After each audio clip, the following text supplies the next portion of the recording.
Hello, welcome to this program titled Patient-Centric Approach to Utilizing Oral SERDs for ER-positive HER2-negative metastatic breast cancer after first-line endocrine therapy. I'm Aditya Bardia, medical oncologist at UCLA. Joining me today are Kevin Kalinsky.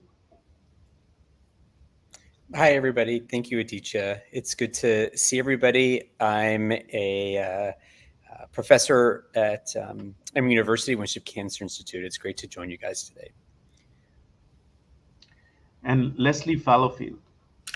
Hello, everybody. I'm a professor of psycho-oncology at Brighton and Sussex Medical School, and again, really interested in this particular topic. Right. So we have a global panel today, and we're very excited about the discussion. Today, we'll review the need and importance of oral SERDs as second-line treatment for patients with ER-positive, HER2-negative metastatic breast cancer. In the next 30 minutes or so, we'll cover first-line management of ER-positive metastatic breast cancer, approach to second-line management and treatment algorithm, biomarker testing, approved SERDs and emerging agents, and then finally, management of side effects, as well as patient-centric communication strategies to increase adherence and persistence to therapy. During this session, please feel free to write in your questions and we'll address them during or at the end of the program. Just send in your questions. So let me first start with the first line management, and I'll ask Kevin. Kevin, can you go over the first line management for a patient with ER positive metastatic breast cancer? What's your approach? Sure.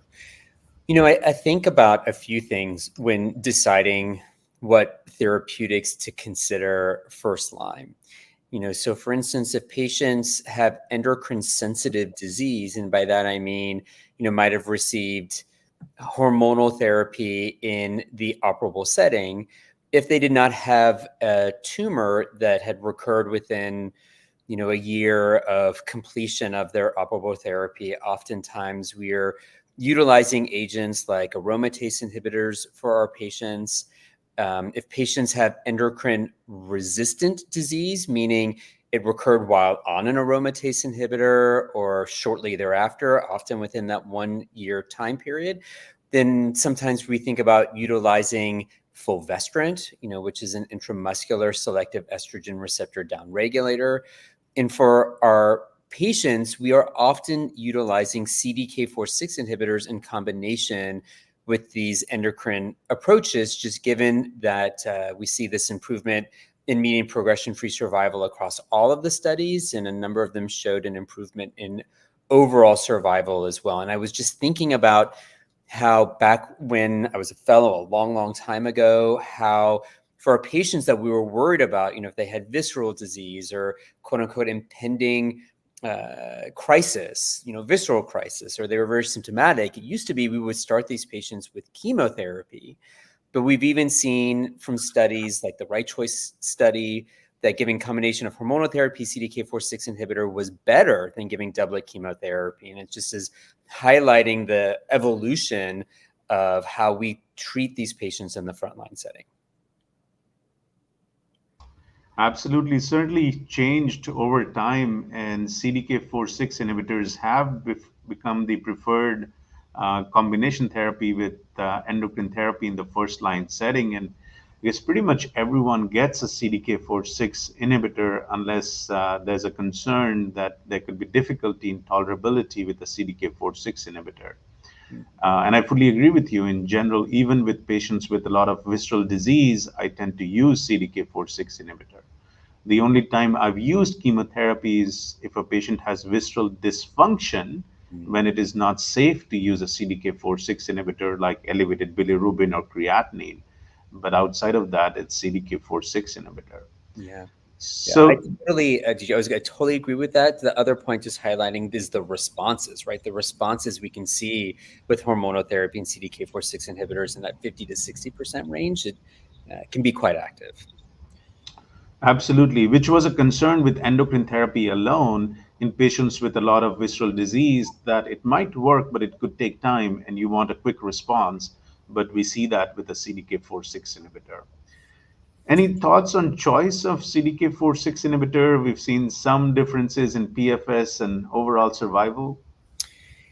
I would say that in general, I'm utilizing ribociclib given that we have 3 large studies with an improvement in overall survival. There's a lot of controversy about this because, we don't have follow-up in the control arm that's the same across all studies. Some of the studies are smaller than others.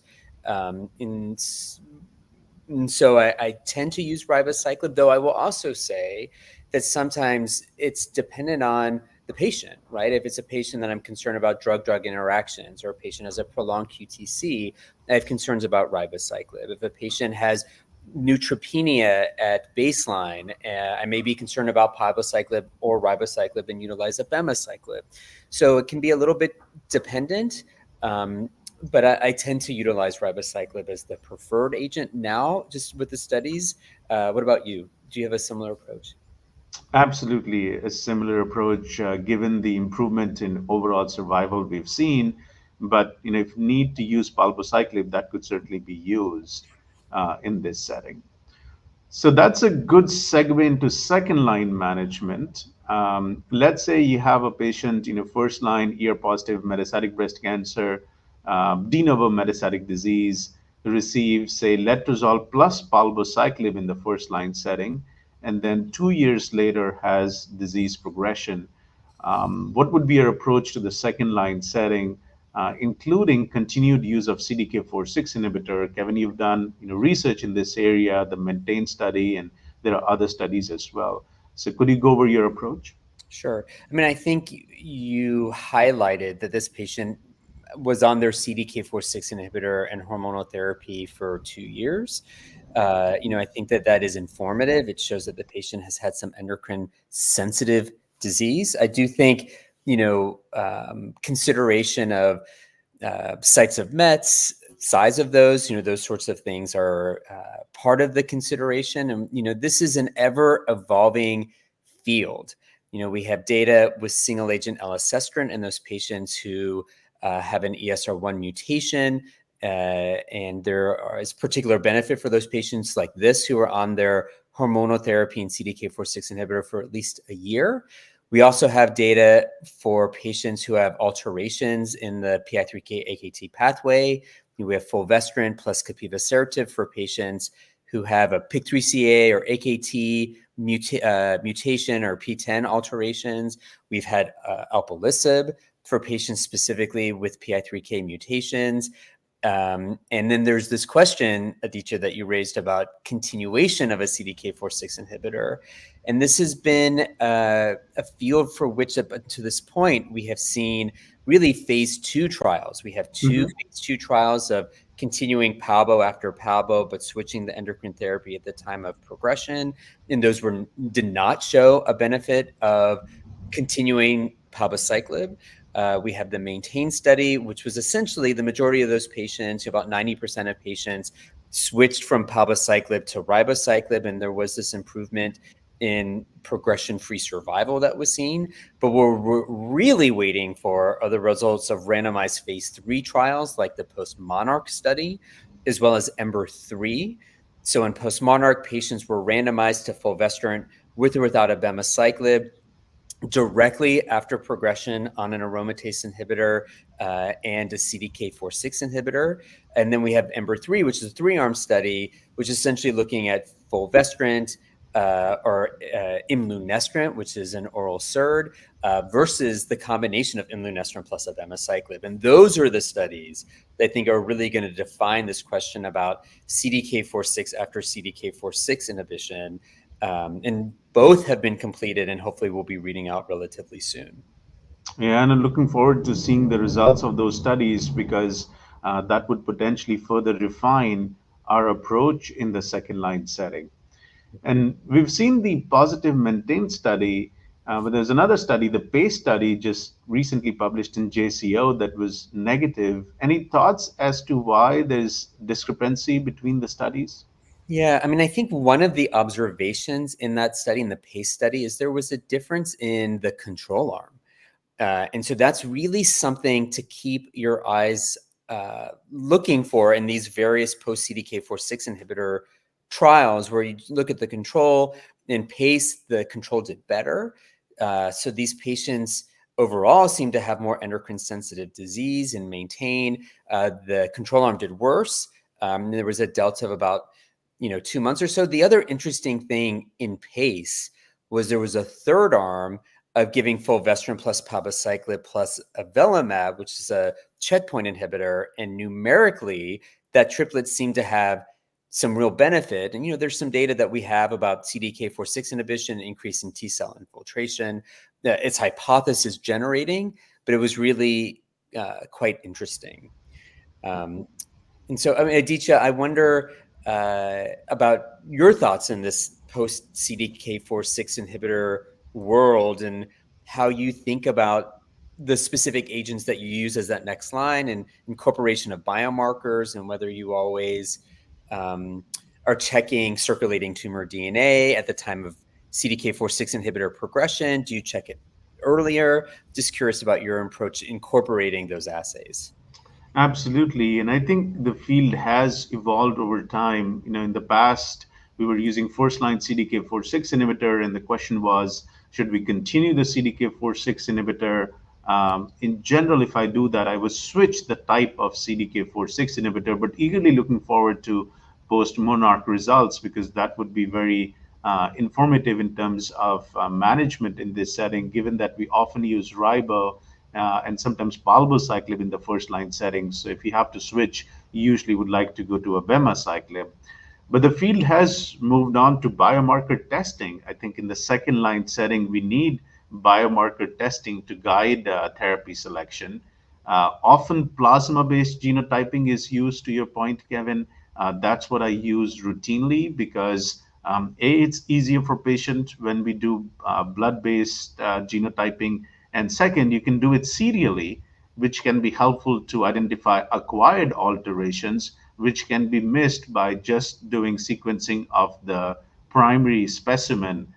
For example, ESR1 mutations can be missed if you just sequence the primary specimen. So that's why I tend to like plasma-based genotyping. And it is actionable.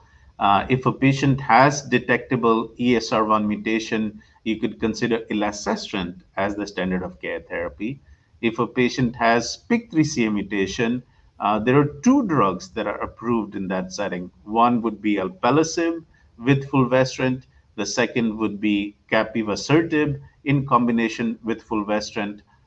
If a patient has alterations in the AKT pathway, which includes PIK3CA mutation, but would also include AKT mutation as well as PTEN mutation, in that setting, we would use capivasertib.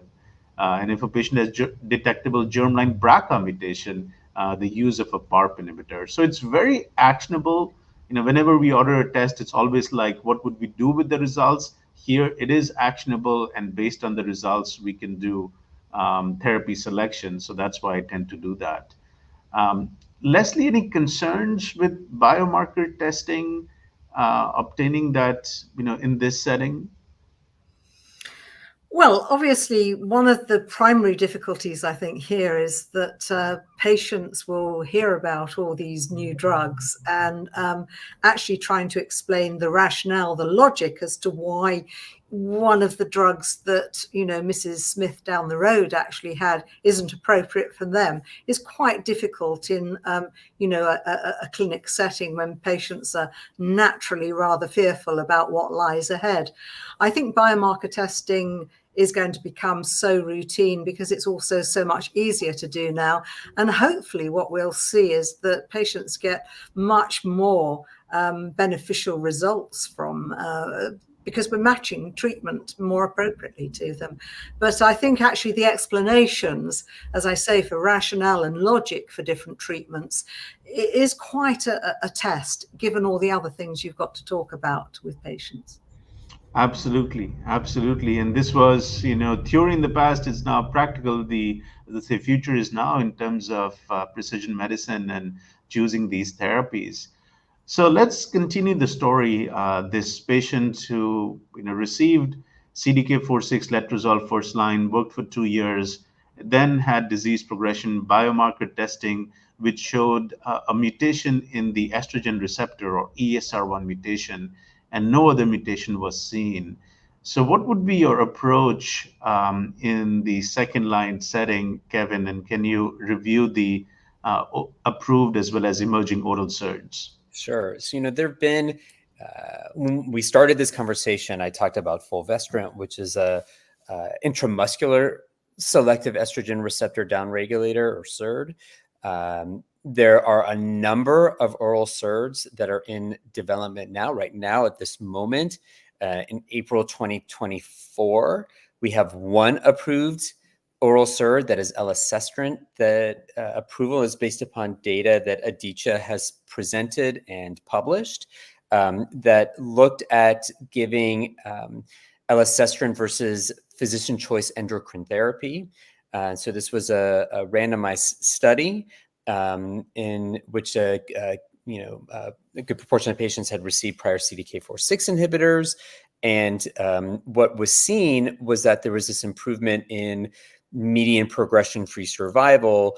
And that improvement seemed to be, most notable in patients with ESR1 mutations, which has led to the approval specifically in those with ESR1 mutations. And elacestrant is, as you mentioned, commercially available. It is a drug that does not have some of the toxicities that we see with other agents like aromatase inhibitors. For instance, we do not see arthralgias with this particular agent. And just to go back to efficacy, some intriguing data that were then presented at San Antonio Breast Cancer Symposium in 2022 demonstrated that those patients who were on their prior CDK4/6 inhibitor and endocrine therapy for at least 12 months, similar to the patient that we're discussing here, seem to have the greatest delta of benefit. For instance, patients who received elacestrant in that cohort of patients, had a median PFS of about 8 months or so compared to physician endocrine therapy, which was about 2 months. So that's when we really start to see this delta of benefit really demonstrating that these patients have endocrine sensitive disease. And I will say, for me in my clinic, when I think about utilizing single agent elacestrant, because we do not right now have safety or efficacy data giving elacestrant in combination with other targeted therapies, I do take into consideration that 12-month period. Though that's not specifically something that's in the label, but something that's still clinically relevant for me.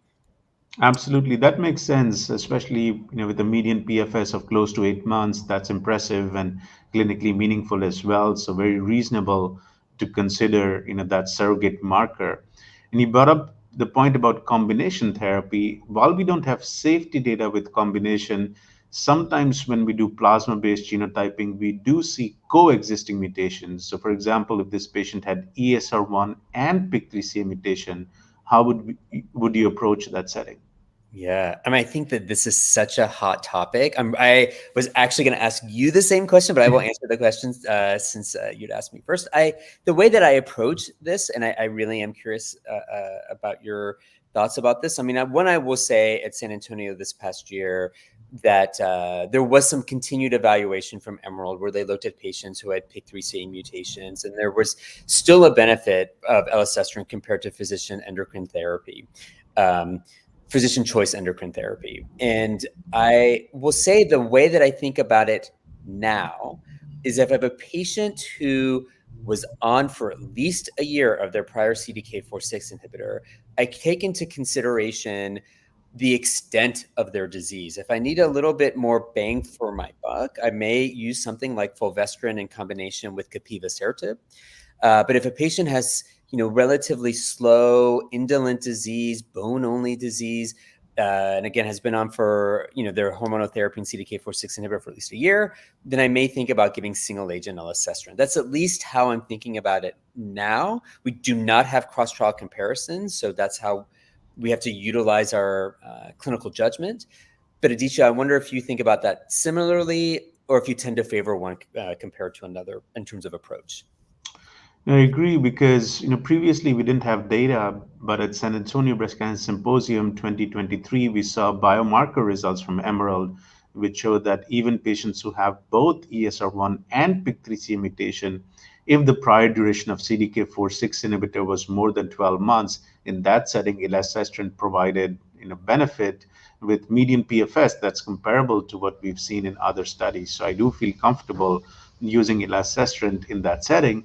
And it's a matter of using these drugs in sequence. If you start with elacestrant, then after that, you can do fulvestrant alpelisib or some other approach, fulvestrant capivasertib in this setting. So let's say that's what the patient received. So the second line setting, the patient started elacestrant. The question now is, what are the common side effects with elacestrant? How do you manage the quality of life? Maybe I'll start with you, Leslie. Your thoughts on side effect management and quality of life with these oral SERDs?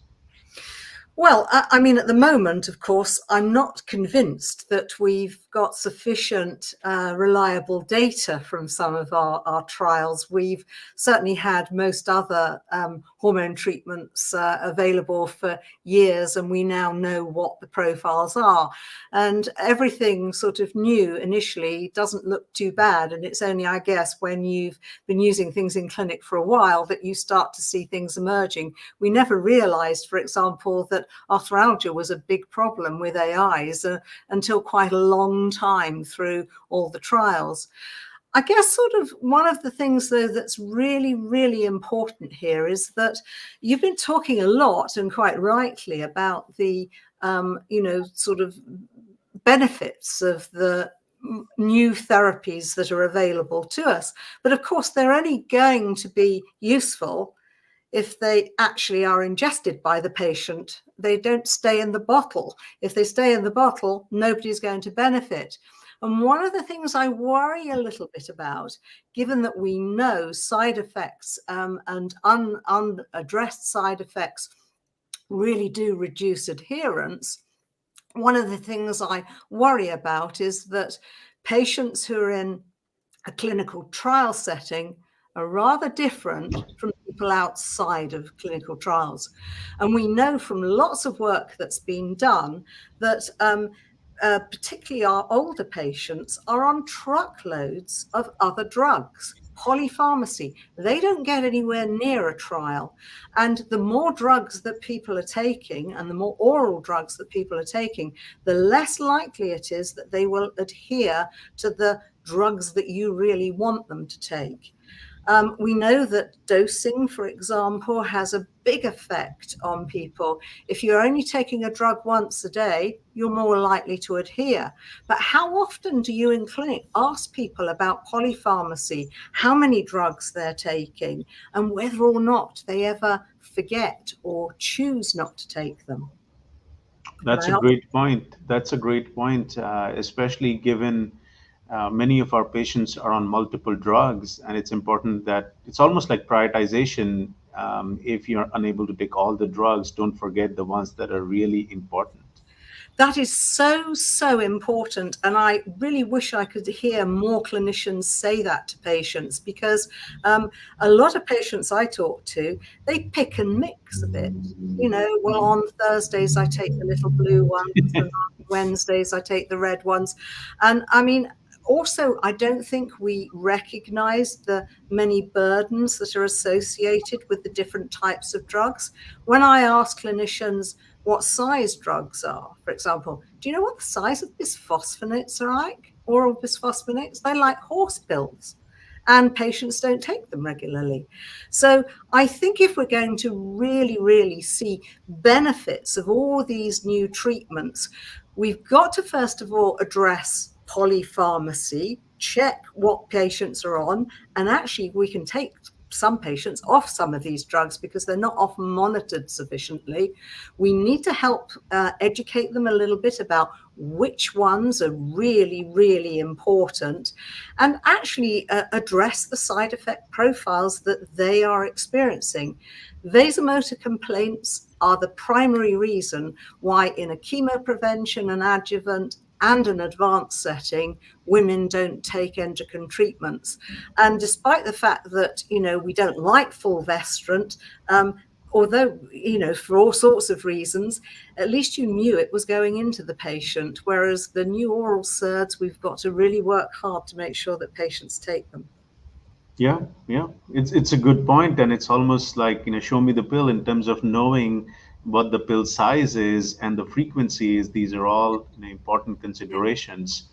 So So to wrap this up, I'll just mention the question of, say, the patient starts elacestrant with the most common side effect is nausea, usually does not cause other side effects like bradycardia or visual disturbances, which are seen with other oral SERDs. But yes. a month later, the patient comes in and is complaining of nausea. So, Leslie, what are the strategies to help with compliance and these communication strategies that you've been talking about? Well, I think it's very important to, first of all, acknowledge to patients that side effects are very important to report to you.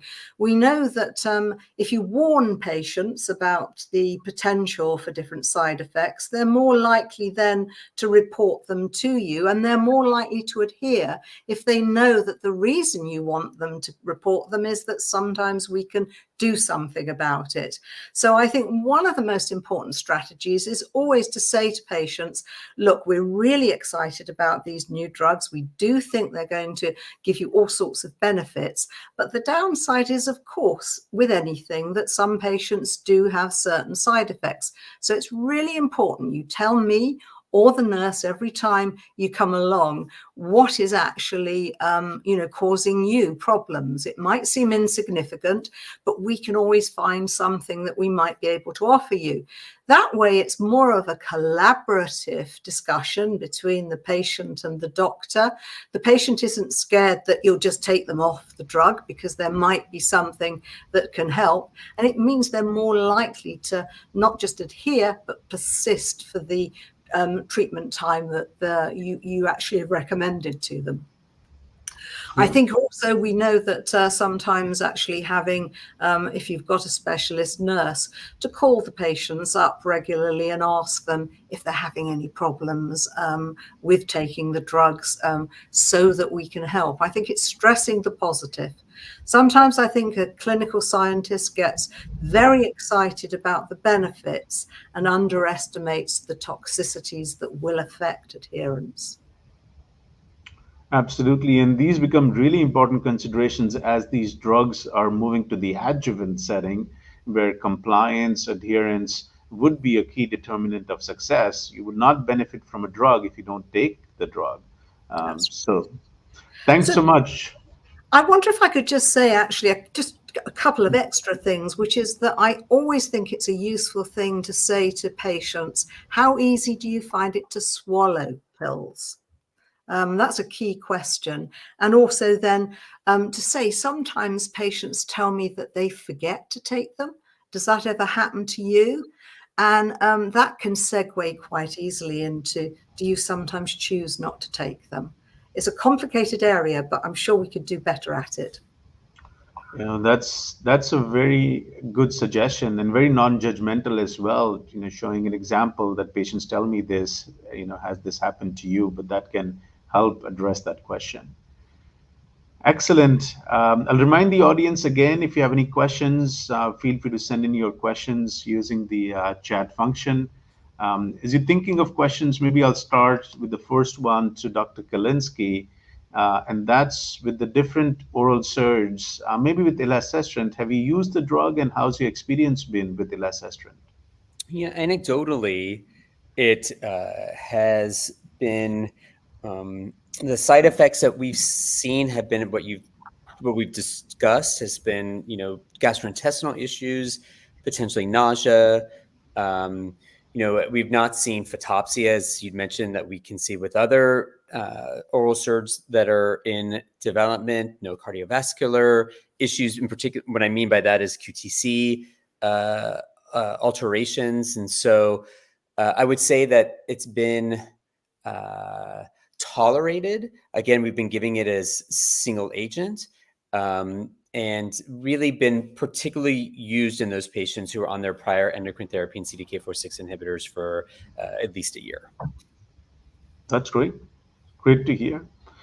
And as these drugs, again, move to the adjuvant setting and adherence compliance even becomes more important. Leslie, are there any additional strategies to improve adherence? Any screening tools that providers can utilize?